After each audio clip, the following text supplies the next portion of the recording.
Hello, welcome to the podcast Don't Let Us Be Misunderstood, hosted by the Women of Color Health Equity Collective. Today's episode is about holidays, and specifically holidays that are not necessarily within the dominant American Christian calendar. So I'm Naomi, and I celebrate Jewish holidays. Miren? And I'm Miren, and I celebrate Mexican holidays. So I guess, should we start by talking, I guess we sort of said briefly what holidays we celebrate. Do we want to maybe say why we decided to join the podcast or why it's relevant to us? Sure, yeah. I can get it started.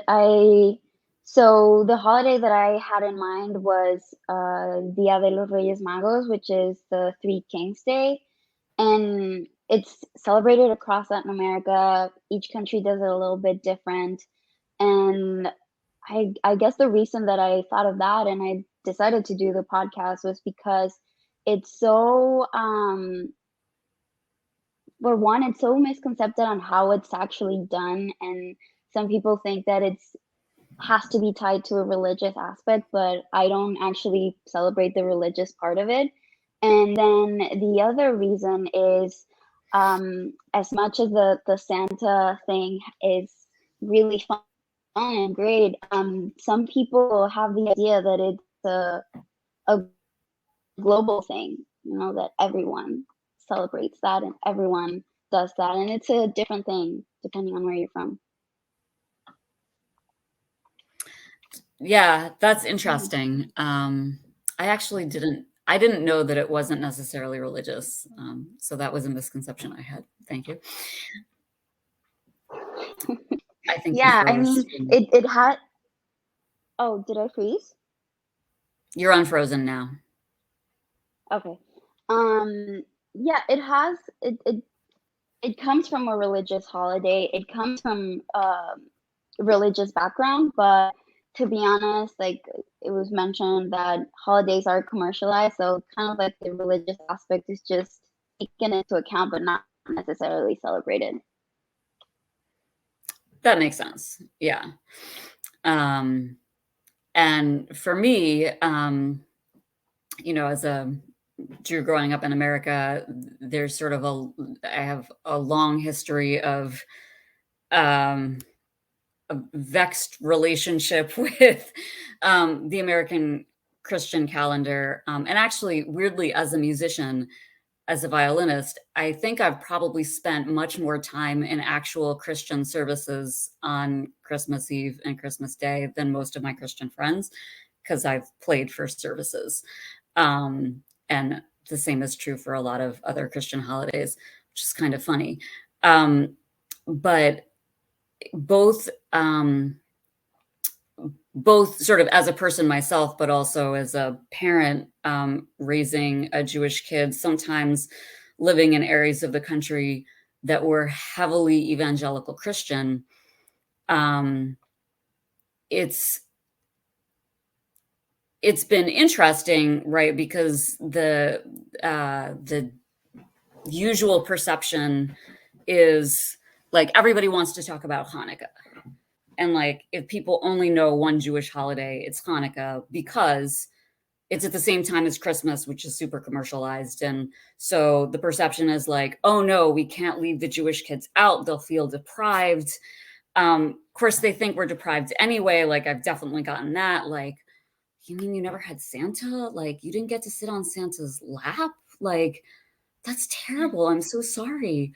And like, in my head, I always think like, wow, your kids never got to decorate a sukkah, and they never got to hunt for the afikoman. I'm so sorry. Like, they must be so deprived. But I don't usually say that out loud, but it's what's going on in my head. And, in fact, like, in some ways, it's nice not to celebrate holidays that are super commercialized. Like, I don't have that feeling of having my holiday that is religious feel like it's just being used to make money. But there are a lot of other holidays that are in fact much more important to us in our calendar, that what would be meaningful, instead of chucking a Hanukkah song and, you know, in a program or whatever, would be to not have me have to take a sick day to celebrate Rosh Hashanah or Yom Kippur, like one of the major holidays of the year. Like that would actually be more meaningful. So yeah, I have a lot of other stories, especially about like raising my kid in evangelical areas, but I would like to briefly, you know, I don't want to like keep talking. I want to give you a little No. space to. No, that's fine. It's actually interesting. You mentioned the taking the time off for, any other religious holiday that you celebrate and why that would be more meaningful. I recently learned that Longmeadow schools actually take Jewish holidays off. Like they give the kids the holidays. And it was super interesting to see that there are certain non-Jewish people who are kind of salty about that. They're like, "Oh my god, we have to take a day off for a Jewish holiday, like, why?" And it's so, hypocritical, like, it was when I found this out, and this was, like, a month ago, I was like, "What age are we living in?" Yeah, and actually when I was growing when I where I grew up, there was enough of a Jewish population that sometimes the public school would cancel school for Rosh Hashanah and Yom Kippur. Um, but like, I mean, no place I've been has, you know, while we're on the subject of that, like nobody cancels school for Eid. Mm-mm. Like my Muslim students, like I find out in the middle of final exam or leading up to final exam period that they're just starting Ramadan, and they're like, you know, like they're adjusting to fasting all day while trying to study for finals, and like our calendar never accommodates them. Right, Um, right. yeah. Yeah, and it's interesting to see, like, what holiday should be because like I said, it becomes this thing of like trying as you're trying to be inclusive and recognize that other people celebrate different things, at what point does it become just like checking it off the list? Like, oh, we filled that out and we did it. And how do you make it more meaningful, right? And not just discredit the fact that they are celebrating something different than you. Yeah. Um, yeah, and sometimes then like and depending on how that's done, that like attempt at inclusivity, it can backfire. If you know you're not involving people. So when I was living in Arizona, again, like heavenly evangelical area, like the second question everybody asked us was, "Do you have a church family?" First being, "Are you new in town?" Um, and at the school where I taught, you know, there was always a faculty Christmas party, and they called it a Christmas party because it was a Christmas party. Like everyone celebrated Christmas. And I was often the first Jew anybody had ever met. And a Hmm. colleague of mine who had lived other places, and I was not the first Jew she'd ever met. She was in a meeting where I was not, where they were talking about the faculty Christmas party. And she said, and she was trying to do what, you know, she was trying to sort of be an upstander and like not allow it to pass. And I wasn't in the room, so it's not like she could ask me, you know. Um, and she was like, "We can't keep calling it a Christmas party. Like, what century are we in? You know, not everybody celebrates Christmas. Like, another teacher on my team is Jewish. Like, we have to call it a holiday party." And so then there was like back and forth over the flyer, like, because they had the holiday party and there was a picture of a Christmas tree. And she's like, "No, you can't have the picture of the Christmas tree." And so then they took out the Christmas tree and they put in a wreath or something. And then it was the Happy Holidays Christmas party. And like they just, you know, it was back and forth and back and forth. And she was getting Hmm. more and more frustrated, and they were getting more and more frustrated. And what ended up happening, and she was so upset. And she like Hmm. apologized, you know, she's like, "I'm so sorry. Like I tried." And I was like, "It's okay."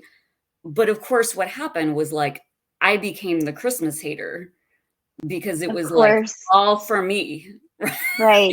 Right. When in reality, like, I know it's a Christmas party. This is not about Hanukkah. Like, Right. Yeah. so, it is hard to know. Um, yeah, it is hard to know what to do.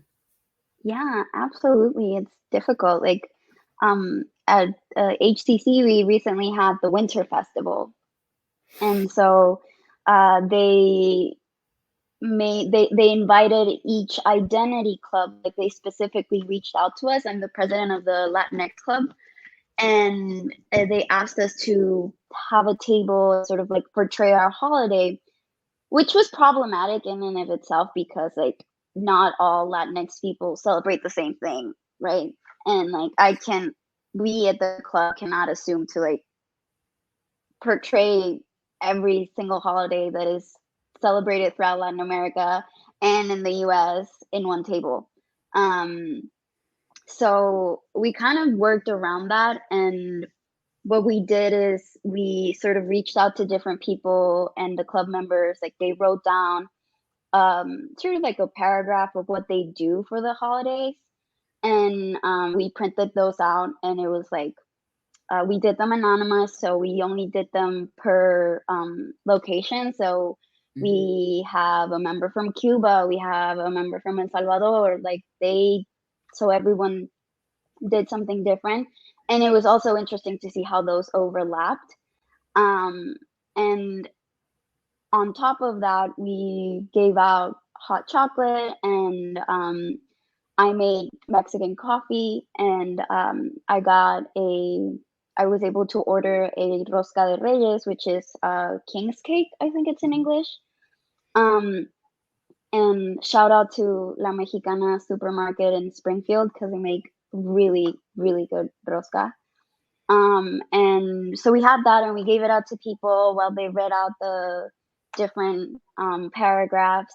And it was so interesting in a way to share that out and and it felt also so weird to sort of box out and like pocket out like this is what I celebrate and like handing it to complete strangers, and they were just like, oh, admiring it, but it was a weird experience. It wasn't bad, but it was weird.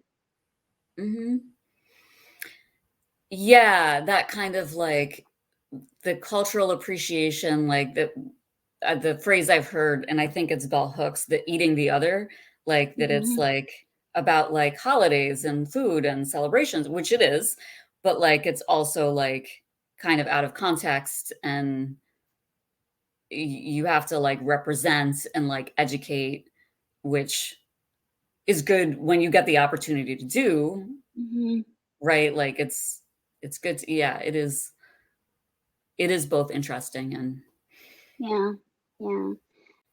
And they had the Jewish club was there too, so they did a table, and they had like board games and all that stuff. And I think we were the only two identity clubs that actually did something.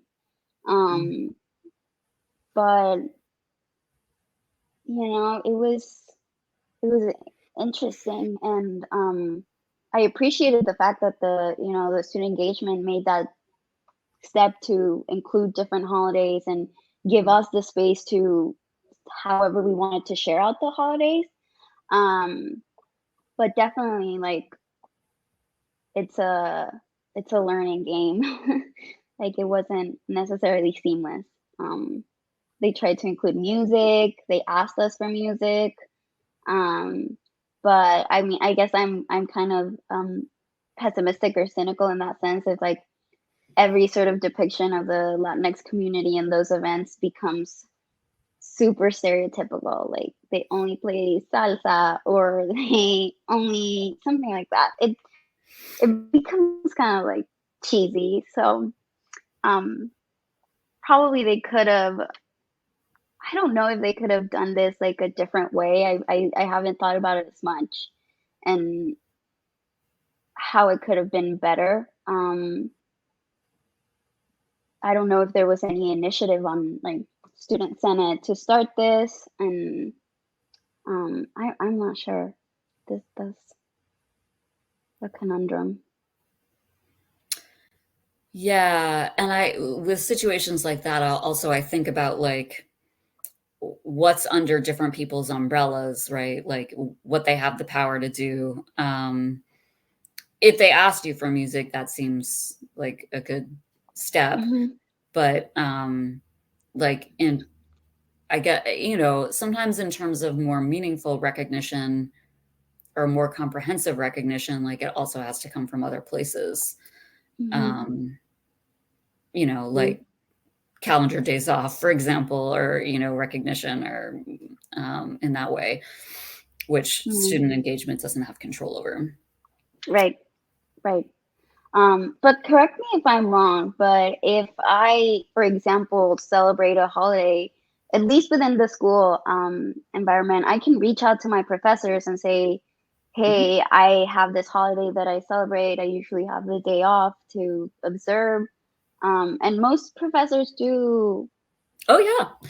And it's required, like it's, you have to do it as an excused absence, but then the student has been absent, or if I as a professor. So this is always a conundrum because the holiest days of the year happen usually in September, which is exactly at the beginning of the semester. And as a student, when I was like, in college and grad school, it was okay for me to say, okay, I'll be absent on this day and I'll make the decision and figure out what I can make up. But as a professor, Right. to cancel class, like this year, the first day of Rosh Hashanah was literally the first day of classes. I'm not going to cancel my first day of class. Yeah. um, I would absolutely give the student the day off and say, I'll catch you up. But like, I, as the professor, can't do that. Right. um, Yeah. so, you know, and I know, you know, I have Muslim colleagues who have been in, similar fixes, like during finals or whatever. Um, Hmm. yeah. Um, so it's like, it's not that there's no recourse. There is recourse. Hmm. And, absolutely, like my dean has to sign, like if I take leave, they have to agree. They can't say, no, I'm not going to give you leave. Um, and I've used a personal day, but it's not like I use so many of those anyway. All right. Like, Right. but still the calendar is a problem. Yeah. Yeah. It is. It's difficult, and it's also really weird because I talk to my family back in Mexico and everything, and they're like, "Do you have the day off for this?" And any sort of like the calendar that we have in Mexico, and I'm like, "No." They're like, "Why not?" I'm like, "Because I'm not in Mexico. Like, they don't celebrate that." And it's a interesting trade off.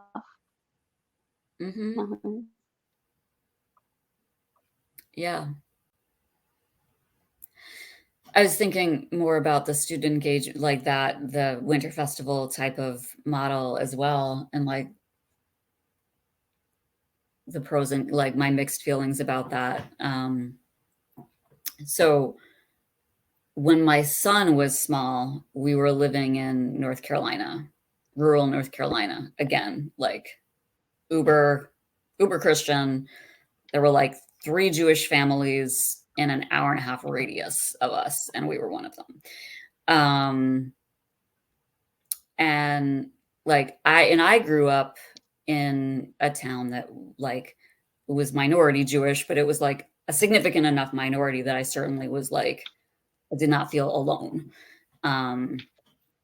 Or like I had to like represent all the time. But my son like was, we were again the only Jews, the first Jews everybody had ever met. And so we were objects of great fascination. And so at my son's daycare, I was like, okay, if we're gonna be the representative Jewish family, I guess I better like pull out the stops and be the representative Jewish family. And like, I'll go in with my little like menorah and like, you know, for every holiday. Like I, marched in and like laid it all out, and I had, and I am an introvert and I hate hosting events. I hate it with a burning fiery passion. But by God, I hosted a Hanukkah party. I hosted a Purim party. I hosted Passover Seder for all the, like, I did it, and people showed, and they were, but it was definitely the like fascination of like, tell us about your people, like the sort of, and which I knew was going to happen, right? Like the sort of exotic object of, novelty. Mhm. But at the same time, like when I did ask the daycare, like that, because they asked all the parents to send in like Easter baskets and like some eggs for the Easter egg hunt. And I was like, I'm totally fine with my kids singing Christmas carols. I have no problem helping celebrate Jesus's birthday. That does not contradict anything I believe in. But Easter is another ball of wax. I actually didn't want my kid participating in Easter celebrations, just like as a matter of course. And so, and they just didn't get it. Like, then they like gave him a basket and he was a freeloader off everybody else's eggs. And they still had him do the egg hunt. And I was like, no, that actually wasn't what I was going for. But so, yeah, I mean, it was like simultaneously, I did feel like it was important to educate and to like be, like, okay, if like I'll help start this process. So like you can at least know one Jewish person and know something about it. But it was weird. Yeah, no, definitely. Being the designated explainer or introducer of anything foreign to another person is it can get exhausting, but honestly, like it's also not a thing that, at least talking, like speaking for myself, is I don't think I could just sit by and watch someone either continue to live without not knowing something different, because I like to know different things, but also like if you see someone who's like trying to, for example, with the Three Kings Day, like I also get the like, oh my God, you didn't have Santa, like you're so deprived. Are you okay?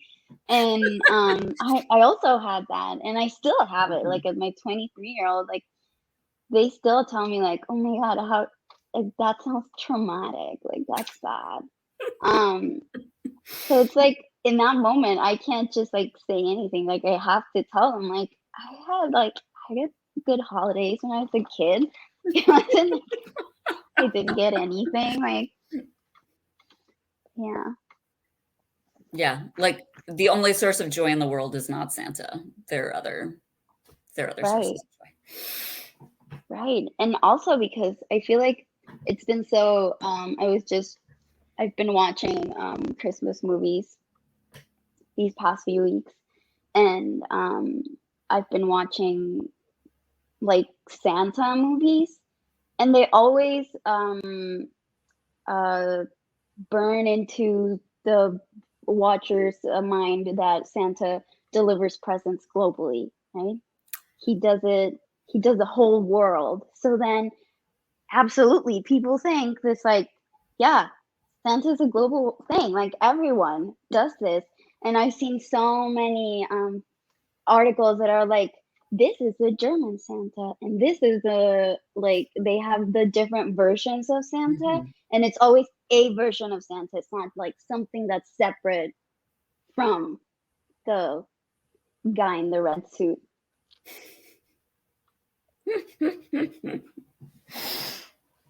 Yeah. Yeah, that is frustrating. And I hadn't really thought about that, but yeah, you're right. I have seen that message. Hmm. Yeah. Yeah. Sort of like Santa was I think Santa is sometimes used as the layout or um the mold for any sort of gift giving holiday. Mhm. Yeah. Yeah, and so everything else is versions of that, as though like that's like the archetype. And then Yeah, yeah. yeah. But I mean, So I know you said that like people celebrate different versions of Three Kings Day. mhm. Um, which I guess you wouldn't have necessarily. I don't know if you saw different versions growing up in Mexico, or it wasn't until you moved to the U.S. Like, were you surprised or pleased, or like, what are some of the differences? I think I was a little bit of everything. I was pleased, I was surprised. It was definitely until I came to the US that I like realized that other people also celebrated Three Kings Day. It was this is one of my best friends. She's from Puerto Rico, and we always have so much fun comparing and contrasting what we do similarly or what we don't, and like even words, language, everything. So I know that some people in Puerto Rico do celebrate Three Kings Day. I'm not sure about other places. I know DR some, um, but it since it is a holiday that is super tied to Christianity and Spain, um, it's a very, for lack of a better word, it's a very Eurocentric holiday or has Eurocentric roots. So it's different, it was done to sell. I think in Christianity they also call it Epiphany. I'm not completely sure. Yeah, I've seen that. So it's something like that. The way we celebrate it in Mexico is just on January 6th. We have like the rosca, which is shaped like a wreath, and it's decorated with dried fruit, and it looks like the king's crown. And and then, which is interesting, the translation that they use, because when we do it in Spanish, it's Three Kings Day, so it's the three kings that brought the gifts and all of that. But when you translate the rosca to English, they call it king's cake, which is just one. So I that is something that I like grappled with, but I don't understand why that is. And inside the rosca, you find a little plastic baby Jesus. And I think it was supposed to symbolize uh, baby Jesus being hidden from King Herod. And Okay. yeah, so, but most people don't know that, right? Because that's like how it was introduced. But like I learned this years after I was celebrating it. I didn't know this. Like my mom never sat me down and said like this is what this holiday consists of. And then if you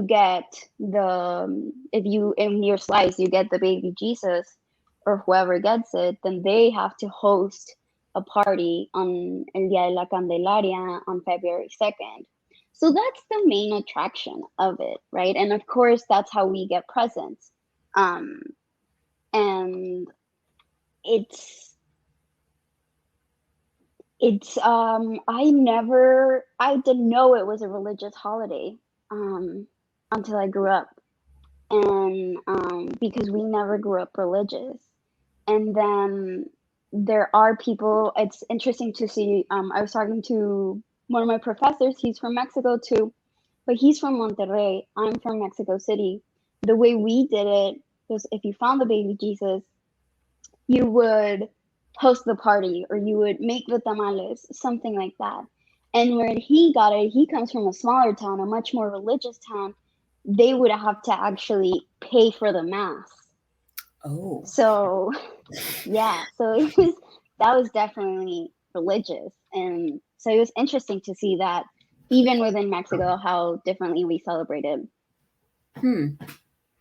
that's interesting. And when you started talking about it, and you were saying like that it, it was a very Eurocentric holiday because it came from Spain.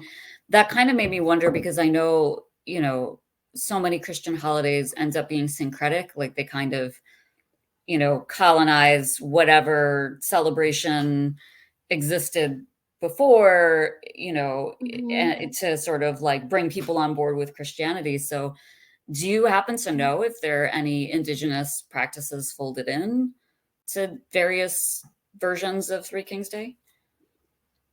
I don't know, and I can say confidently that in the commercialized version of it, there isn't no indigenous aspect at all.